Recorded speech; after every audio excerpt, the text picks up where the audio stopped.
Hi, my Hello, name, oh, oh, Ann Link, and this workshop is Cracking the Glass Ceiling and Escaping the Debt Trap, sponsored by the Banking and Monetary Reform Committee.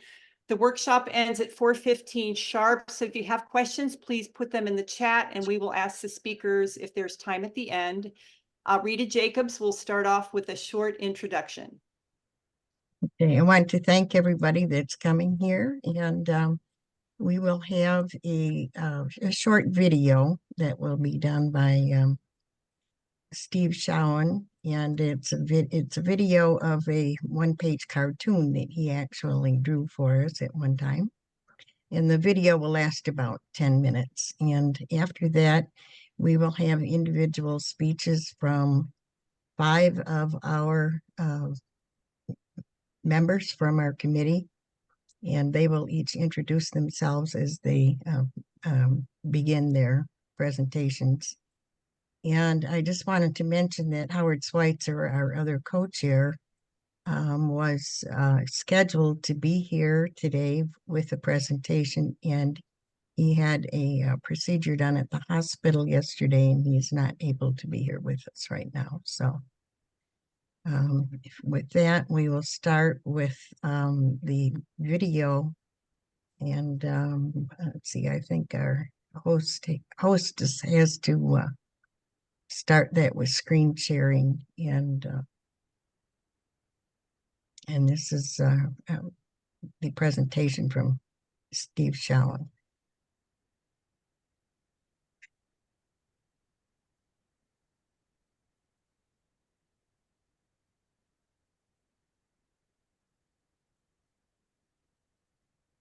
A one-page cartoon, save the world, get real money.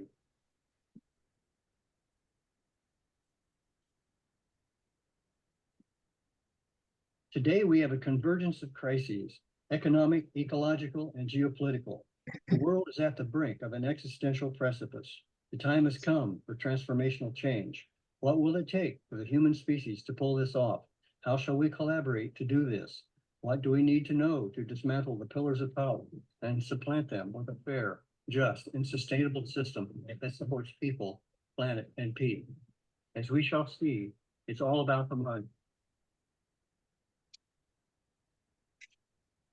Our nation's monetary system has been privatized.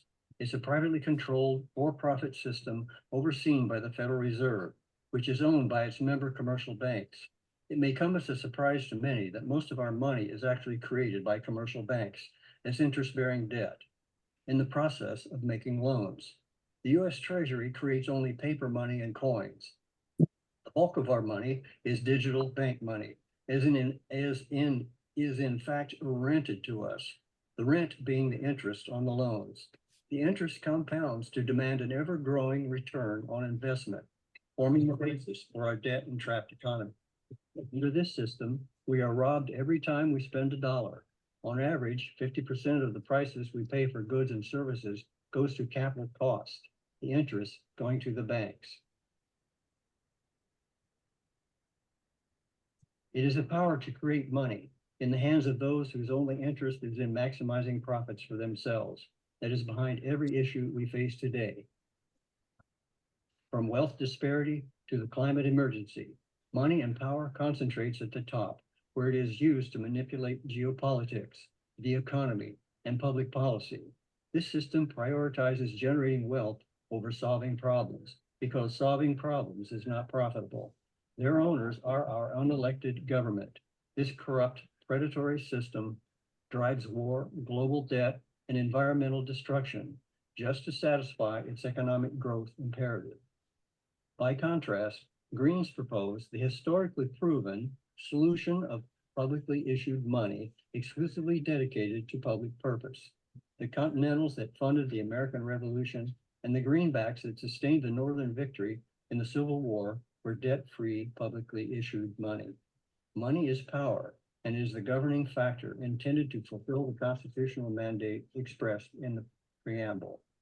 Let's take a closer look at this crowd of concerned citizens. On the left, we see a man protesting never-ending war. Then a Black Lives Matter person calling out racism. then a student trapped in debt slavery, and an Extinction Rebellion youth warning of climate collapse.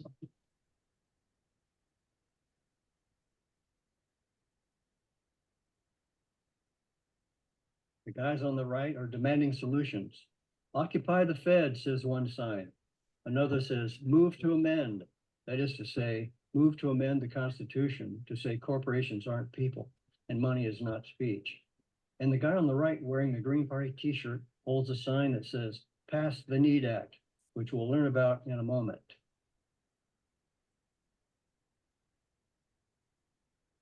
At the center of the convergence, a woman reminds everyone, it's all about the money, honey, the bottom line behind our converging crisis.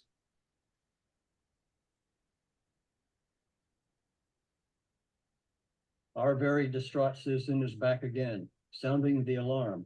Our money system has been hijacked, privatized by a criminal banking cartel. They own it. They own us.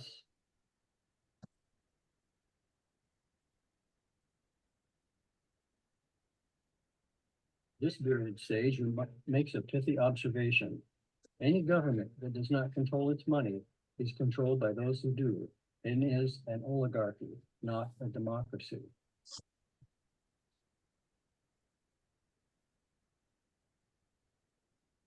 Reporting from the front lines, a polar bear informs us.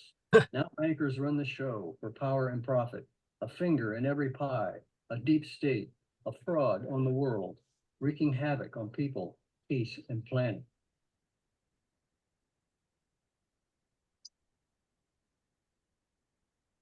Here, two fingers point to an explanation framed by dollar signs. Since the Federal Reserve Act of 1913, only banks can create money, not the government, as people believe. Banks make new money when they make loans, charging interest.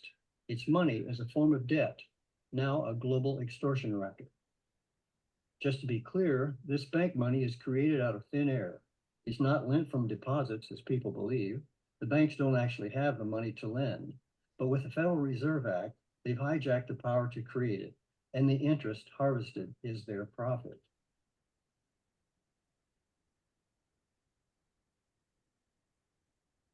Moving on down, we encountered the Federal Reserve spider.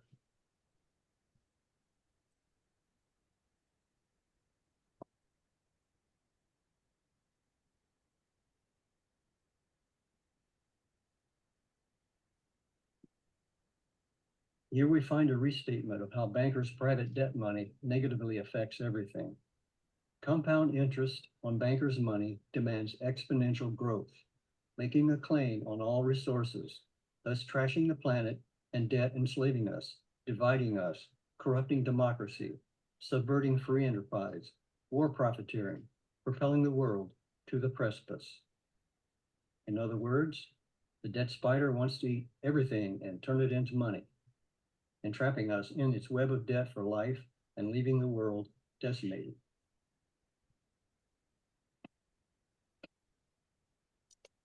The banker's private debt money is a fundamental pillar of the power structure. Bankers' debt money is capitalism's mojo, the capital in capitalism, driving acquisition, exploitation, and domination, the tyranny of capital over the world. This system is wholly inadequate to maintain a healthy 21st century economy because it's designed for plunder, profit, and power.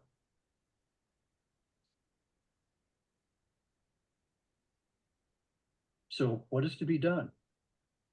The cartoon says, to fix the crises, fix the money. Let's look at what that means.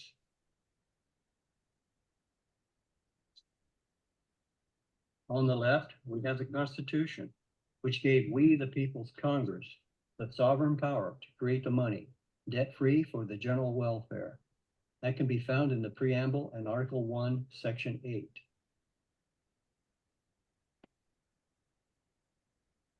Here we have President Lincoln calling to democratize the money and pass the NEED Act.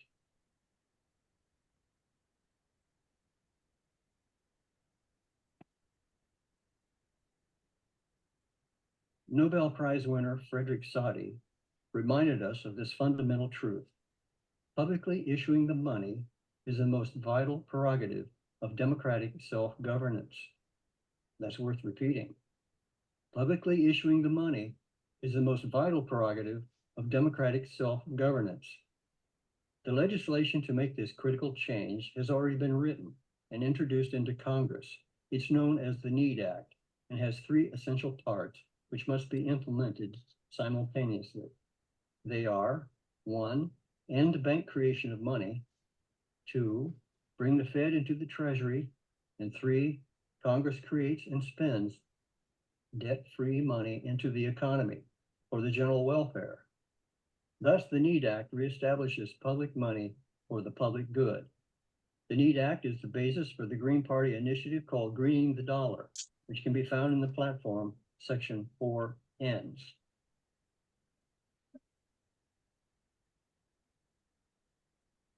Bringing your attention back to President Lincoln for a moment. Kevin, Notice hi. the United States How are you? greenback dollar. As Hang we on a alluded second, to in the okay. introduction, rather than indebting the North to bankers during the Civil War, Lincoln issued sovereign government debt-free paper money called greenbacks to spark the economy, which was a major factor in the North's success. Unfortunately, Lincoln did not also stop the banks from creating their debt money, so they were eventually able to knock out the greenbacks. In the late 1800s, the populist parties called for the return of greenbacks, alas, to no avail. It is modern day greenbacks we're calling for once again, but this time we know that all three elements identified in the NEED Act must be implemented simultaneously.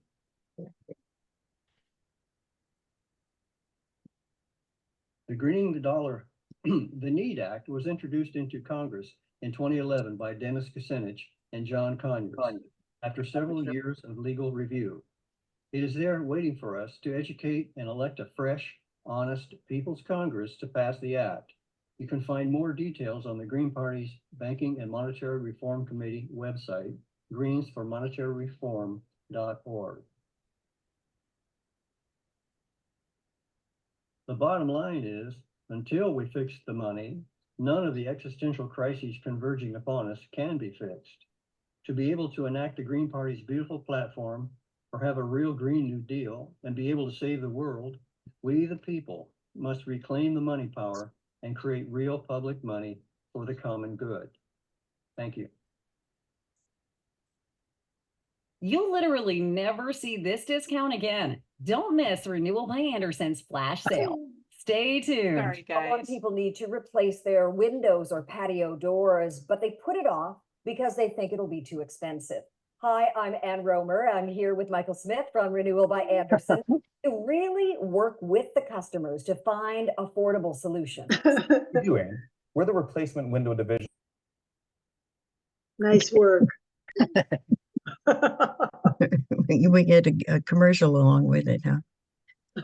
Anyway, thank you, Steve, for the nice video. I'm Rita Jacobs. I'm one of the co-chairs, and I will be giving the next presentation, and it's basically an explanation of why our current money system is not sustainable, or in other words, unsustainable. Also, one of our speakers that we had planned on will not be here. He's caught in a traffic jam in Texas, so we're going to be skipping one of our folks. Anyway, let me go on here. Let's pretend that we have a government that has the right to create money as part of the Constitution, and instead delegates that authority to some private enterprise. However, it does not allow the enterprise to keep the money it creates, but only allows it to loan out the money. And when the principal money is paid back, it must be destroyed, but the enterprise may retain the interest income. And the government makes little or no restrictions on where that money can be loaned. Now, how might the members of that enterprise carry out this delegated privilege? They begin exercising their new power by making large interest-bearing loans to their favorite corporations that they have helped to build, and also by providing mortgage loans to citizens to assist them in buying homes. The government makes little or no restrictions on where that money can be loaned. And then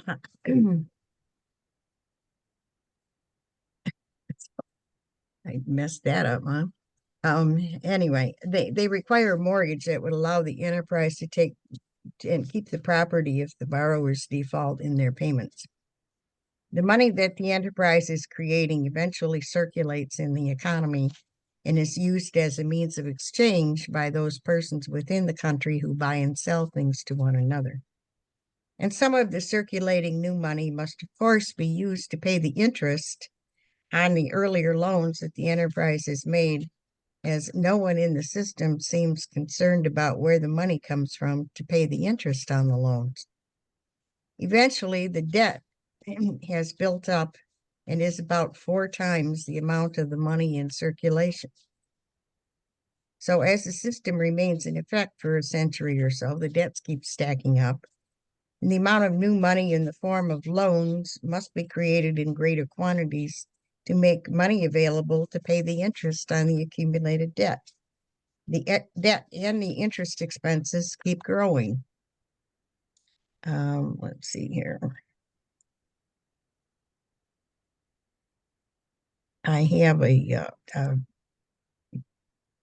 graph here for you folks to see.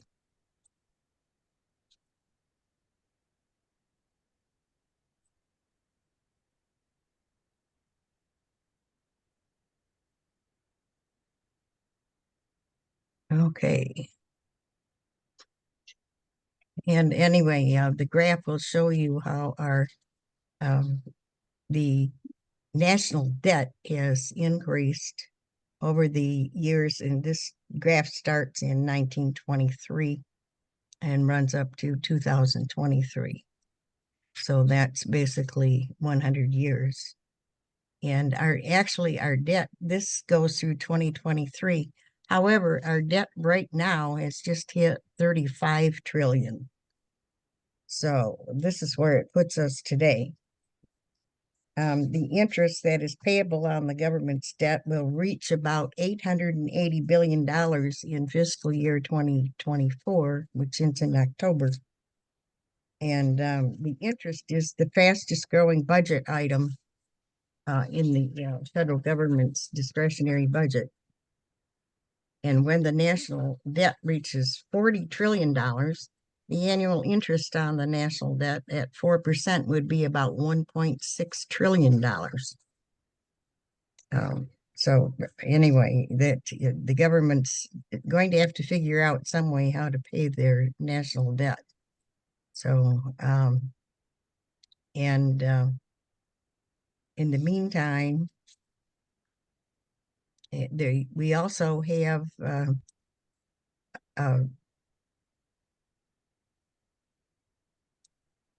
oops, I somehow shut off my screen sharing here.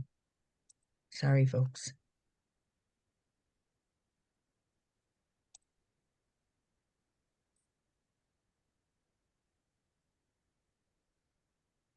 Okay, I also have a, oops. What the heck? I hit something I shouldn't have. I'm still in the meeting and it's showing me something else here. I better just, I can't, this is crazy. There, I stopped sharing. I don't know what happened. I couldn't share that. It brought up some other screen. Anyway, I was trying to show you a graph of the household debt by type. And we have right now the household debt in the US, that's money owed by, or debts incurred by you and me and others, has reached about $17 trillion. And the debt money system is also global, and global debt has reached about $315 trillion. And the foreclosure crisis resulted in 5.8 million closures between 2007 and 2010. That was after the crash in 2008. It was estimated at that time that 8 million people lost their homes. So, and the And since all of that happened, the minimum wage in the US has remained at $7.25 an hour since 2009. The current median price of a starter home is now $420,000. The birth rate in the US has fallen. Life expectancy has fallen, and millions of Americans have no health insurance. In the meantime, the US spends billions on military aid and equipment, dropping bombs daily on multiple countries. And yes, we do have an immigration problem that mainly stems from our own government interference in Latin American countries under the pretense of spreading democracy.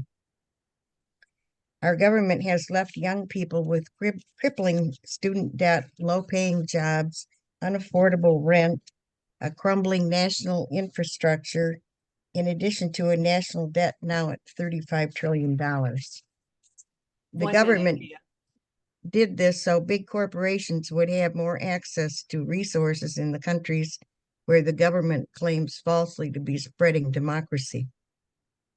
The policies of the government funnel wealth to the big corporations, elected officials, and the billionaires that it has created. And all the while, the banksters were given a privilege of creating money out of thin air, on which they collected compound interest. It's time to wake up, folks. Money is power and has overtaken any semblance of morality to those who run this country. And the country has never recovered from the crash in 2008, which was referred to as the Great Recession. The next crash that comes will not be called a recession because it will be far worse. Right.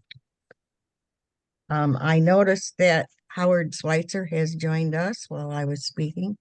We're surprised to have him here, but happy to see that he is here. He's still got his hospital bracelet on. Okay. Howard, we'll give you your turn to speak. I believe we have you listed as our last speaker, so we'll make sure we get time for you. Okay, and next we have a presentation made by Sue Peters about the difference between sovereign money and bank money. And Sue's camera doesn't work. And so she will be having a PowerPoint, and our meeting host is going to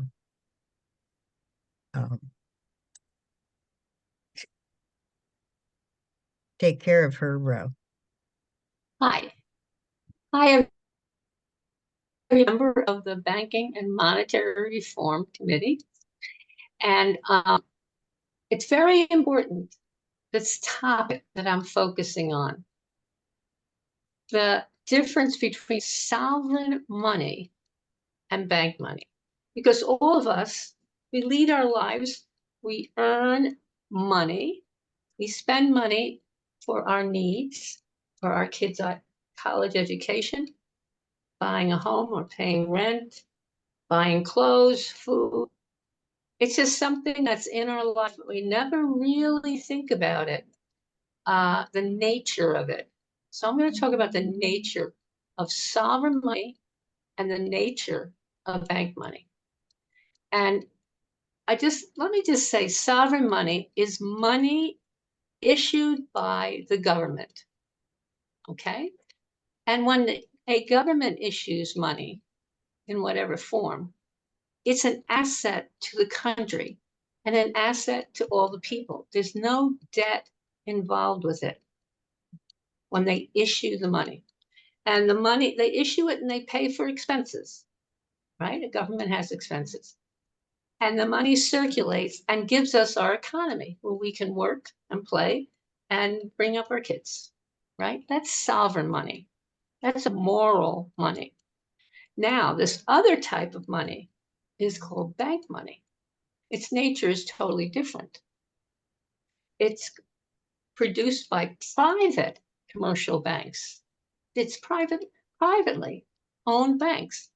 They have been given the power to create a deposit in the borrower's account. When that borrower signs a loan contract with that private bank, That's the total nature of bank money. They create a deposit. They create the entry in the account of the borrower. It's hard to believe, but it's been going on a long time. And the banksters, the people, the private individuals who run this system, of course, keep any mention of it away from the public, control any narrative about it, get rid of the history. Let me tell you some of the history. Next. We had 13 British colonies. Every single colony ended up issuing sovereign money from its colonial legislature. And there's a picture of one of the, what they call bills of credit. It was paper. It was issued by the legislature, the colonial legislature. It was spent for expenses for the colony.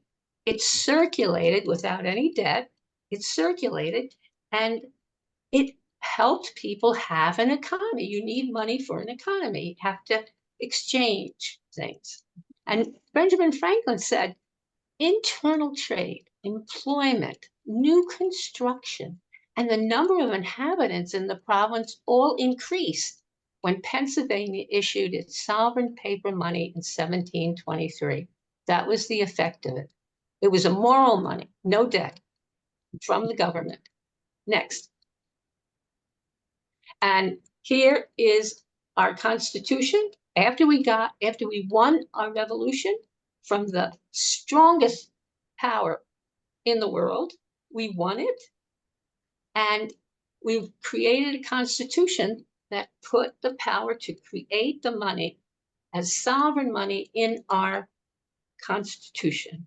To coin money, regulate the value thereof, is in Article 1, Section 8, Clause 5. It's the power of Congress. Congress has that power. And just remember, to coin money, the lowercase c means create money. Back then, they used that word to say create. Next. You know, we got our freedom. And right away, a new state, because we had all new states, right? 13 new states. The new state of New York issued a charter from their legislature for a private bank to create bank money. And this elite lord over in England was watching, of course, you know, and he says, let the Americans go into their banking institutions and their boasted independence will be a mere phantom. And he was right. We allowed these private banks to come in and get these bank charters from the states. And a profound effect on our history. Next. So, bank money created by private commercial banks as a deposit in a borrower's account. Whenever a borrower signs a loan contract with the bank, a loan with interest, always with interest. Next. Remember, the Congress of President Lincoln remembered that power and issued greenbacks during the Civil War. And the bankers hated them. They tried everything. There's a whole long history after the Civil War of the bankers trying to get rid of that sovereign money called greenbacks. Next. Today, so the bankers have taken over more and more of the issuance of the money. The Federal Reserve was a big step towards that in 1913. 97% of all the money in our money supply is issued as debt from private commercial banks. It's hard to believe, but it's true. That long history, they slowly took over this power, and now they have 97% of our money supply. And you wonder why we have depressions and inflations. If the banks issue a lot more of their loans and create a lot more bank money, in the borrower's accounts, we're going to get an inflation. If they stop making loans and the money supply shrinks, that money supply of bank money, we have a deflation. 1930s, we had a depression. Next. That, of course, the solution, we have it in our Green Party platform. It's called Greening the Dollar. And it's based on a law, an act that was put into Congress in 2011 by Representative Dennis DeFinnis. And this basic idea in this act, and you can read it, it's very easy to understand, takes the power to create money, what we use as a means of exchange from the private banks, give it back to our national Congress, as the US Constitution says, as sovereign money. Thank you very much. Good. Thank you, Sue. And next, our member Eugene Woloszyn will be speaking, and he can tell you what he will be talking about. So go ahead, Eugene. As late as the 1960s, in some states, there was a maximum interest rate of 6%. And bank lobbyists in all the state capitals made sure that those laws were overturned. Now you have a situation where the average charge card interest rate for unpaid balances is 23%. Home Depot and Amazon charge 30%. I mean, this is what centuries of churchgoers learned was usury, that it was an insane interest rate and it would lead to impoverishment of huge numbers of people. At 23 to 30%, your debt doubles in somewhat less than 3 years.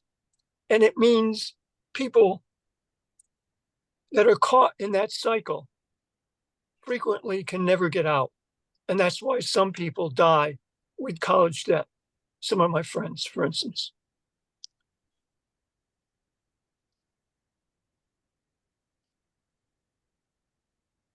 Bill Clinton in 1999 decided that a law from the New Deal era, the Glass-Steagall Act, was hampering the profitability and the innovation of Wall Street and the banks. And so he enabled and signed the elimination of that law. In 1999 is kind of a bellwether when the financial system in the United States really began to go wild.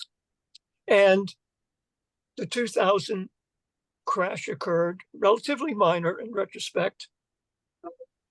But in that period after it, the high-tech bubble of 2000 was burst, and speculators were looking for a place to invest their money. And housing became their primary choice. And so in the early 2000s, you have this rush into housing and absolute criminality in the creating of loans and people that couldn't pay the loans back, but also because the realtors were just trolling this area and signing anybody they could to sign the paperwork and begin to be become indebted in housing. And then Wall Street did the final act, which was to take all these bad loans, create gigantic bonds with them, and then slice them up in what was called securitization. And they crashed the system. They crashed not only the US economy, they crashed the world economy. But none of these bankers went to jail.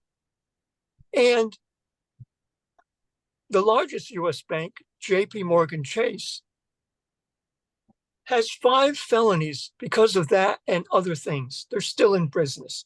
When Exxon did one bad things in one time in terms of a felony in 2003, they were forced out of business. The banks have great power in the United States. They distort the economy, and they create great corruption and great exploitation of working people. The cost of the 2008 crash has been estimated by business publications as $14 to $21 trillion. Not billion, it's trillion. And in that process, the banks were bailed out. And as Rita said, the homeowners were not. 8 million lost their homes. President Obama, the great Democratic hope, he promised, I'm gonna help you, working people. I'm gonna save your homes. He lied. And people lost their homes, they lost their jobs, and they lost their savings. I mean, this is the rule of the Democrats. They talk nice, but they stab you in the back. 1 minute, Eugene. As Warren Buffett said, there's a ruling class in the United States, and the ruling class is winning. The ruling class runs this country, and they run it through the banking system. Occupy was right, going after the ruling class, the 1%. But they were amateurish in the way they did it. We have to do it better. Thank you.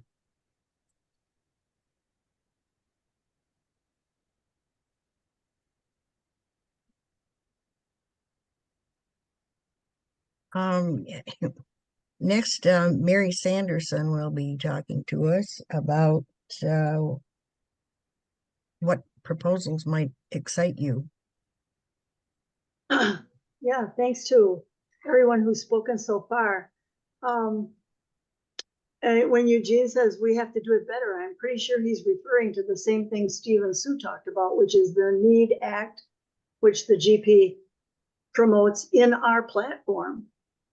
So what I wanted, we're all amateurs here. I'm really pleased that so many people have turned out to hear our thinking about money. I'm Mary Sanderson, a member of the Banking and Monetary Reform Committee since 2018.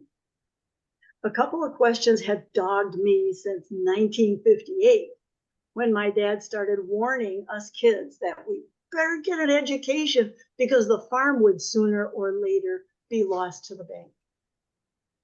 Well, my kid mind questions were, can a bank simply take away the fruit of people's labor?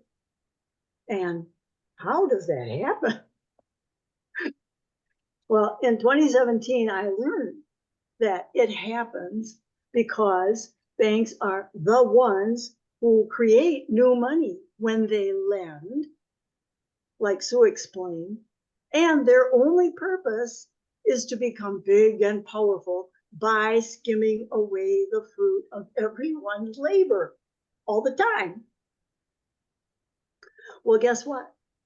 The Green Party in the United States is the only party possibly in the world to promote a sane money creation system in its platform. The historically grounded NEED Act makes it possible to heal ourselves and stop wars. But such a big goal.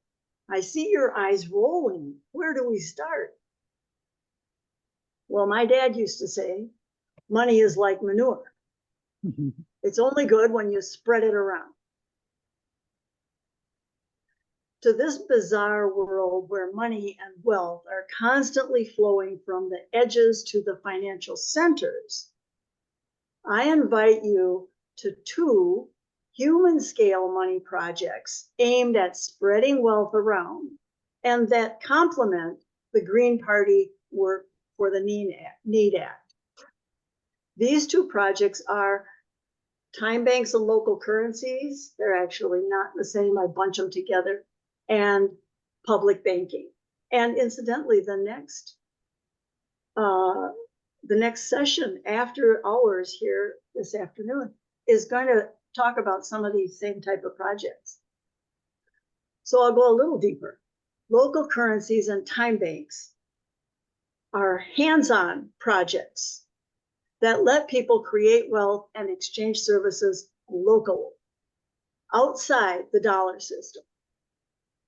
With time banks, we can compensate caring, even while the dollar system beats us down. Learning how monies by design can serve or exploit, and designing your own local currency today is an important regenerative practice, something like preserving food and protecting water, things we need to learn. Two great resources about local currencies are the work of Silvio Gesell. Maybe some of my companions here have links that could be put into the chat. Otherwise, I'll put them in when I'm done. The work of Silvio Gesell, and there's a movie called Shillings from Heaven, which is the true story of a local currency that saved the town of Vogel, Austria, during the 1930s. Now, okay, so that's time banks and local currencies, hands-on local things that there's campaigns here and there everywhere, and they can be started. So I would invite you to look into those important local projects that people can just do. Now, public banking is more political. It works to legislate state and regional banks that would try to turn to public purpose that same dominant bank credit system that Sue and Steve described, but trying to turn it to public purpose. Today, there are strong public banking campaigns in several states, in Massachusetts, Pennsylvania, and California, that I know about. But both of these projects nurture citizens' agency to think about the monetary system and begin to address it. Nurture citizens' agency in solving and creating the world we dream. Help us jump out of this dystopic future we seem to be headed for. I'm going to tell you 3 ways specifically that these kind of projects can make a big difference. One is local currencies and public banks both require widespread participation. Just like everything related to true self-governance, which we seem to be losing. Joining with others to create something helpful is a valuable human practice. That's one thing. Working to design a time bank or to capitalize a public bank are experiences that raise everyone's understanding of monetary problems. We call it monetary literacy. And starting with these more local human scale projects is a great way to begin to learn what we're facing, so that then our solution makes more sense to you and doesn't seem so outlandish. The third way I'll suggest is public banking and local currencies are both complementary of the NEED Act, the Monetary Reform Act that the Green Party has in its platform. They're complementary, and together, all these kind of projects can create some happy future scenarios for humans on Earth. You know, less fire and pain and more caring and laughing and music. So that was all I wanted to share with you today. Thanks. Thank you, Mary. And we're glad to have Howard here. Howard is going to talk to you about how our platform and for monetary reform will cause healing. And I also wanted to mention that we will have some time to answer questions. If any of you have questions, you can put those in the chat, and we'll be happy to take a look at them at the end of Howard's presentation. So Howard, go ahead. Oh, Howard's muted. Okay, I got it.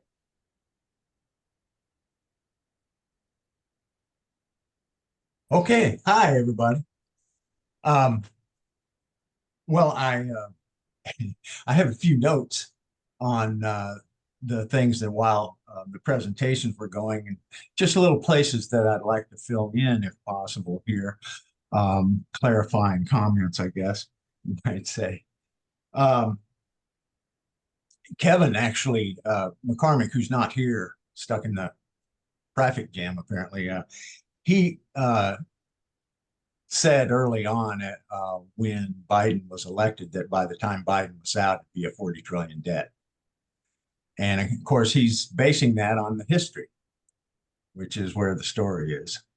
And, you know, on an average, we have 8% growth, and that happens every 18 years. That crash, it can happen more often and used to when gold was the money, but or back the money. And so I thought that, you know, his presentation would be really good to have because he's got a lot of information there. I wanted to say also about government money and bank money. As Mary was just explaining, bank money is centripetal. That is, it forces everything to the center, whereas government money is centrifugal, spreading wealth out broadly instead of, you know, focusing it to the center. And of course, that's why the bankers want the centripetal system. And of course, that can't last. It's going to destroy us if it continues. And people like, you know, various climate activists like Jim Bendell, Roger Howland, Jason Hickel, and numerous other economists and monetary reformers have been saying this, that we need to change the system or we're going to be in bigger and bigger trouble. We're already in big trouble, right? So that should be the focus of our political activism, Jim Bendell was saying. And I agree, because if we, right now we have a horizontal struggle. We have the Democrats, the Republicans, and others all vying for power and blaming each other for the situation that we're in. What we need to do is turn this horizontal structure or struggle into a vertical struggle, which is what happened in the Nordic countries and how they got their social democracies. The left and right realized they both wanted a change at the top. And so they focused on the change at the top instead of blaming each other and attacking each other. And what Mary was talking about local currencies, you know, to me, I've often said the NEED Act is kind of like the first step towards building a democracy. If your government doesn't issue the money, it's controlled by the people who do. So that's an important step. But that's just the first step. It's not, you know, the end all, because there'll be from that able to fund many, many things that we need to do debt free. And that's been pointed out. I also wanted to note that 97% of the money in circulation is electronic, as Sue mentioned. But the government doesn't create money. The government just prints the currency and mints the coins. Now, the coins are, many people consider them actual money, because if the government wanted to issue them, it could, but it doesn't. It sells them to the banks for face value. And so it makes a little bit of profit off of the coins, about 300 million a year, but which just goes into the public coffers for public spending. And when, I kind of lost my train of thought there. The other side being that 3% of the money in circulation is currency. hard currency. But I think the banks create all the money, and they issue the currency based on that money that they created. So they really got big control.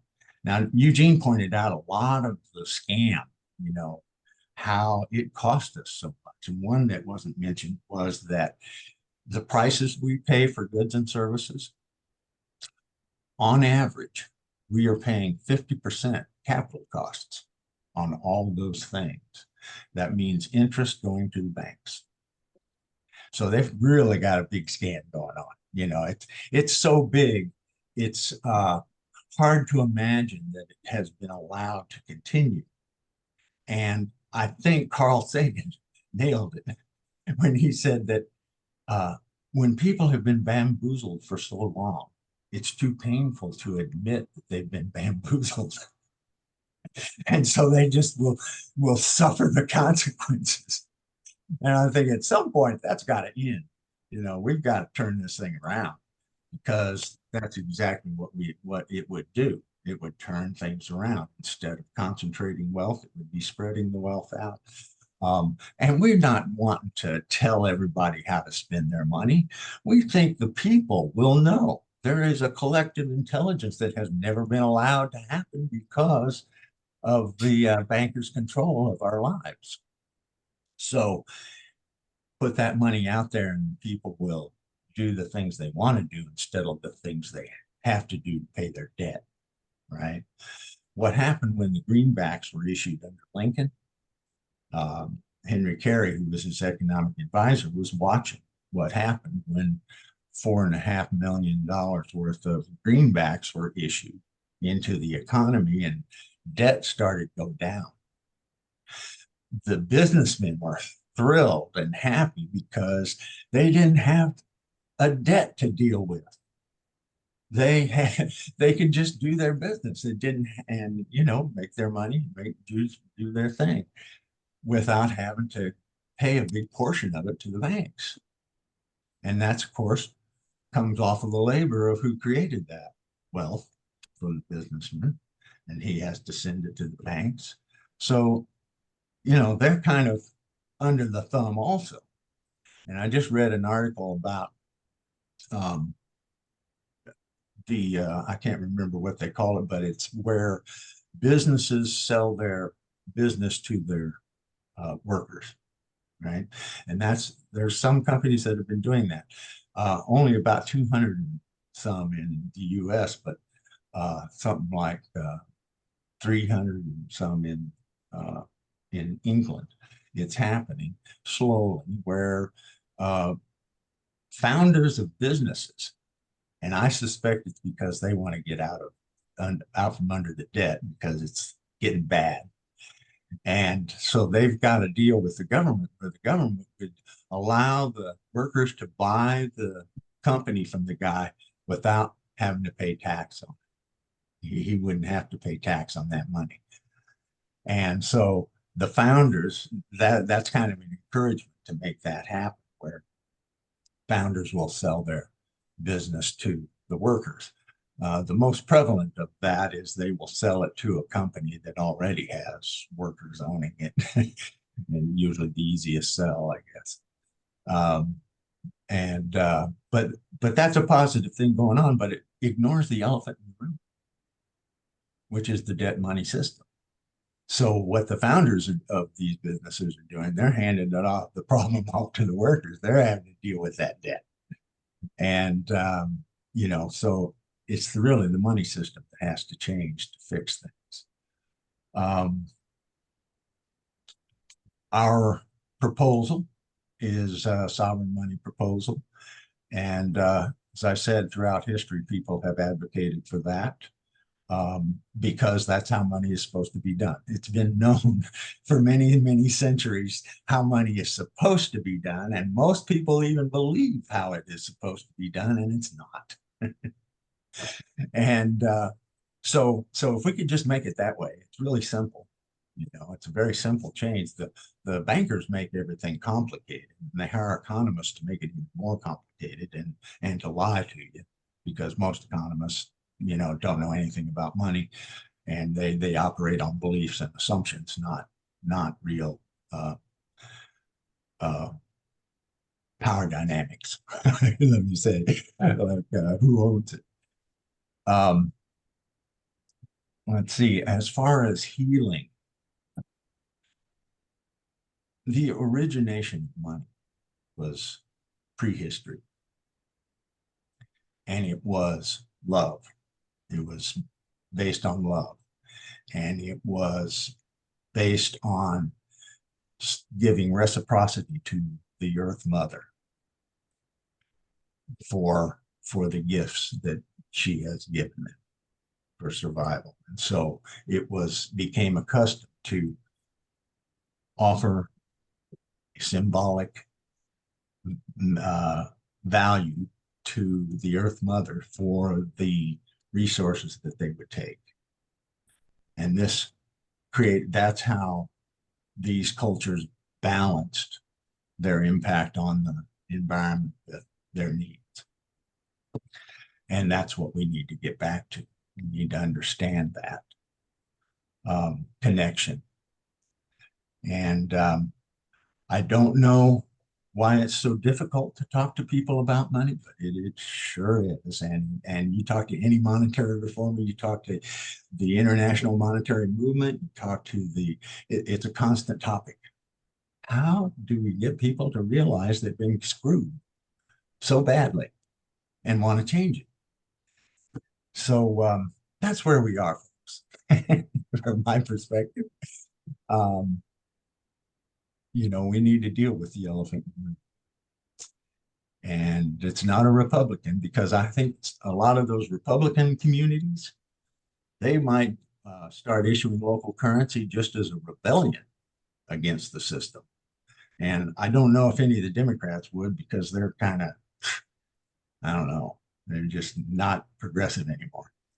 But the Republicans are kind of pissed off at crony capitalism. And so that might be a place where we can get a local money system going, just as a challenge to the national politics. But as a national organization ourselves, as a political party, it seems like that should be our primary focus, is for democracy, because that's really what issuing the money by the government is. You can't have a democratic government unless it does. And I guess that's our message. I'd love to, for folks to ask any questions that they have. And do you prefer that they put their questions in the chat, or do you want me to unmute people? We can have people put their hands up. What's the best way? Oh, I guess questions in the chat is a good way to go. Do we have 15 minutes left or what? We have the space till 4:15. 15 minutes, good, thanks. All right. You can unmute them too. I like to hear people's voices and see their faces.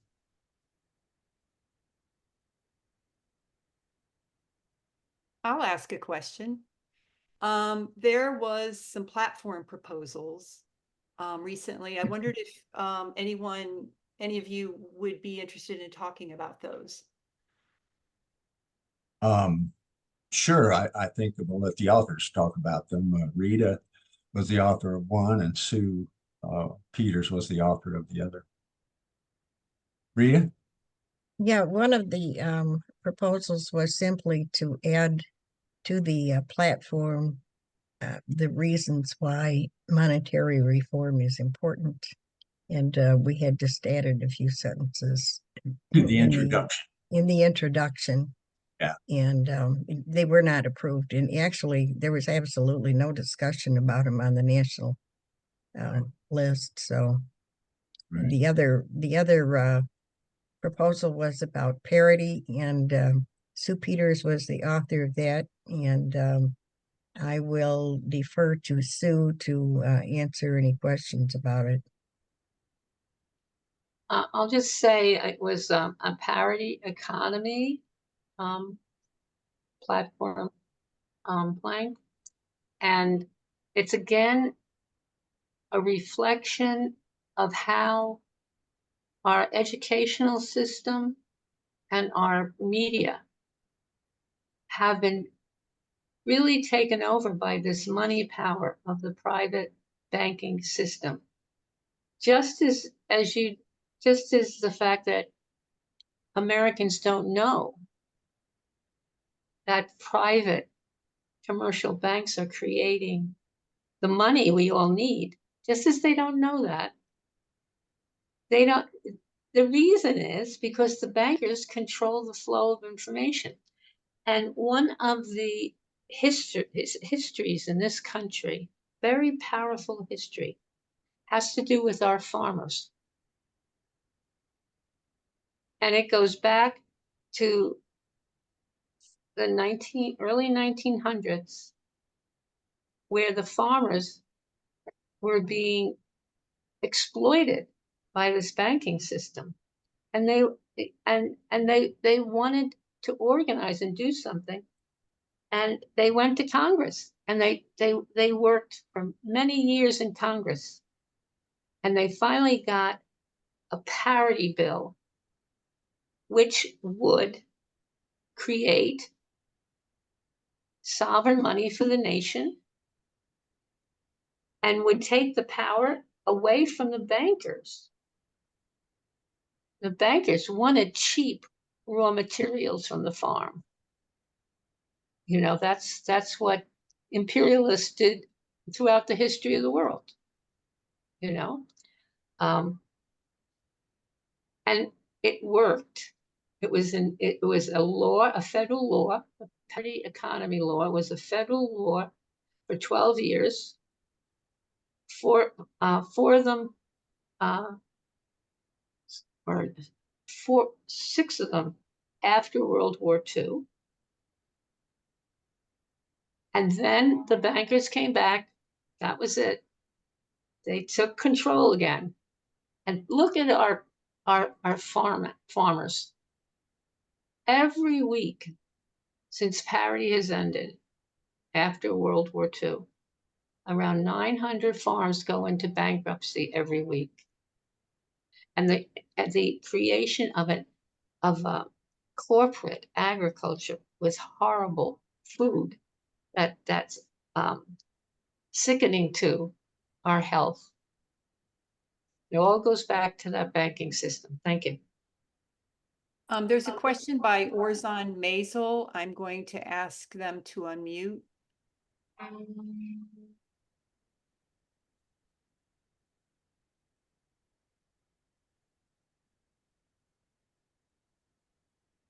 Hi, sorry about that. I missed the beginning.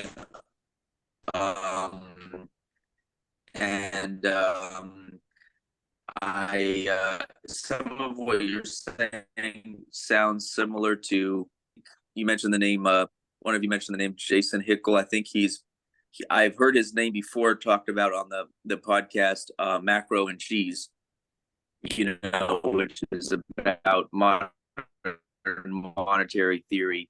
And so I don't know if you touched on this already, MMT, but I was wondering if you can talk about any thoughts on that. And I'm curious as to what, you know, the debate between economists and why more economists maybe don't understand it. Well, I'd say some economists do understand it. They're the honest ones. The others are there for their paycheck. You know, and it's like bankers. Bankers don't know either. Most bankers don't know they're creating money. It's because they're there for the paycheck. They're not into how the system works. They do their double entry bookkeeping, don't realize what that does. It's funny. Some do, and some are. And so, you know, that people like Josiah Stamp of the Bank of England, when he left the Bank of England, and he was the richest man in England. And he said, you know, as long as banks are allowed to create deposits, humankind will be enslaved and paying for their own slavery. And so he suggested that they not allow banks to do that anymore. And of course, that doesn't put banks out of business necessarily. We're just wanting to take their power away. You know, a bank has services that we can use. You know, we want a safe place to put money and be able to distribute our money and all of that kind of stuff. But in the current system, if you put money in the bank, it becomes their money and they you use it. But it's the ownership, if a collapse happens, of course, you don't get your money. And that's happened used to happen a lot. It's going to happen coming up soon. And then regarding MMT, well, MMT claims to describe the system, and it does not. It actually, it was started by a banker, and so it has a banker's viewpoint of money, and that it has to be dead. And then all of the convolutions that Warren Osler come up with about how it works is really kind of nonsense. I don't know why people who know how the system works would give it any attention, frankly. But money can make things happen, you see. And so money can create acceptance. You know, it can, you can put it out to all of your TV, like Bill Gates, you know, when he was getting bad press, he just started giving money to the media companies, big money. And they changed his whole persona, his media presence. So, so that's why MMT is out in front with all of this talk. And as I always say, it's distributing confusery, because it's a double speak in defense of usury, which is what the system is built on. There's Eugene, another question. Oh, I'm sorry. Was someone speaking? Yes, I'd like to just follow up on that. Yes. MMT does not challenge the system. They don't want it. They do not want to eliminate the Fed.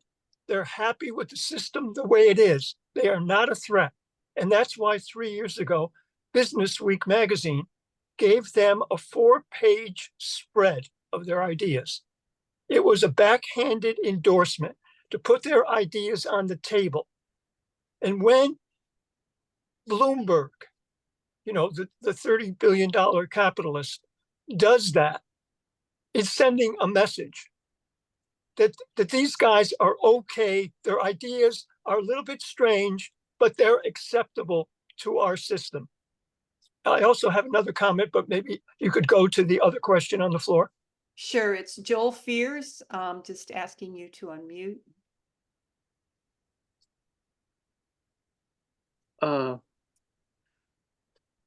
Does period price, in terms of period price, does that involve, does that factor in the law of supply and demand? That there's which you know is inversely proportional when the supply, when the supplies low, the price goes up, and if demand is high, and the price goes higher. That's my question. I'm sorry, but I didn't get clear on that question. Could you put it in the chat?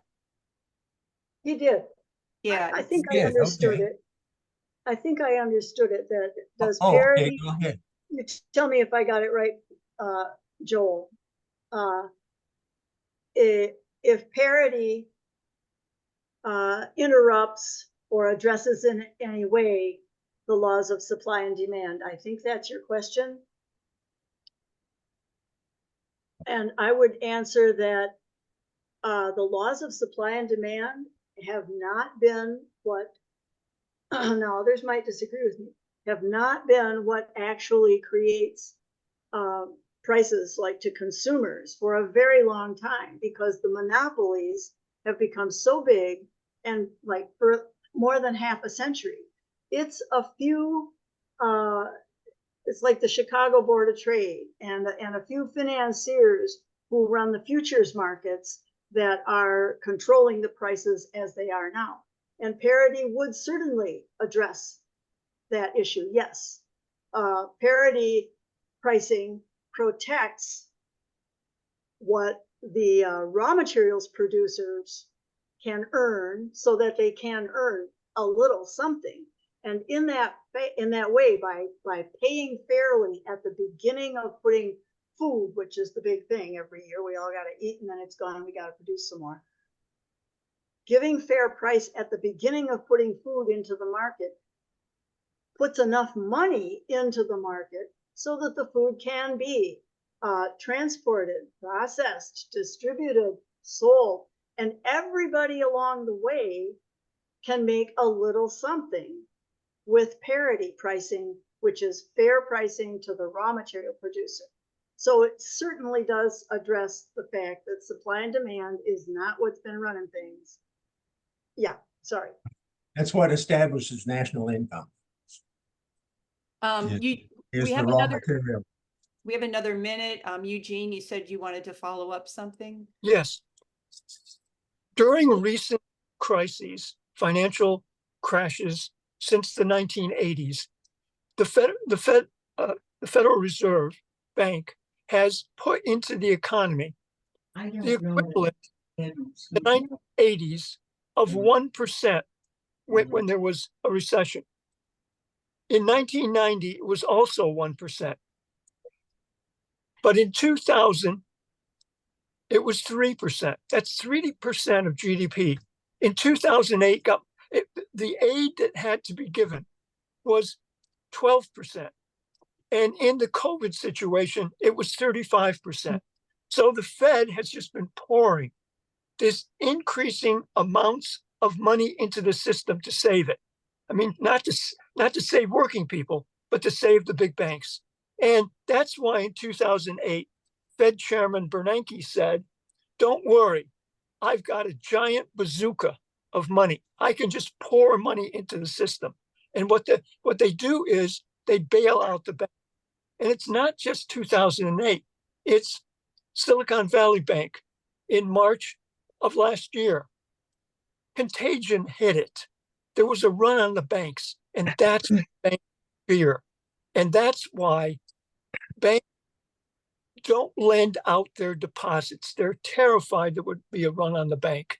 And there was a bailout in that Silicon Valley Bank and the three other banks that failed.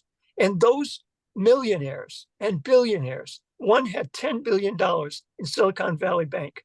The FDIC only insures $250,000. The Biden administration let all those people get bailed out at 100%. I mean, this is insane. It was a bailout, but the media didn't call it a bailout, and the politicians of the Democrats and Republicans did not call it a bailout. They want to preserve this rotten system. Over. Rita, do you want to wrap it up? Sure. Unless Howard wants to wrap it up. Well, I felt like I needed to say one more thing about MMT for the questioner on that. And that was simply that the reason MMT has this progressive cloak around it is because they're talking fiscal policy. They're talking about good fiscal policies, spending the money on the things that people need without addressing the elephant in the room. And so they don't really talk about monetary policy at all. Okay, thanks. Well, I want to thank everybody for coming. And I hope that you all learned a little bit from our presentations.